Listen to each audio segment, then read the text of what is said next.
Welcome back to another technical deep dive here in the debug zone.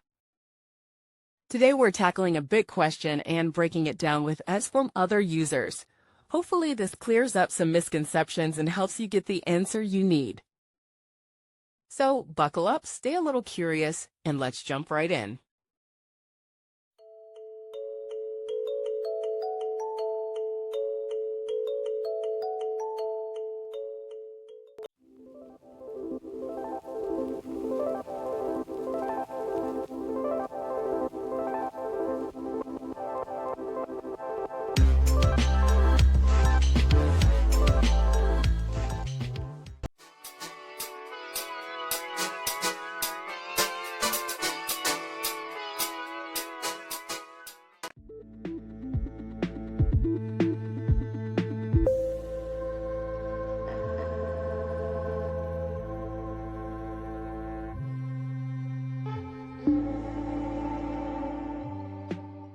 And that's a wrap.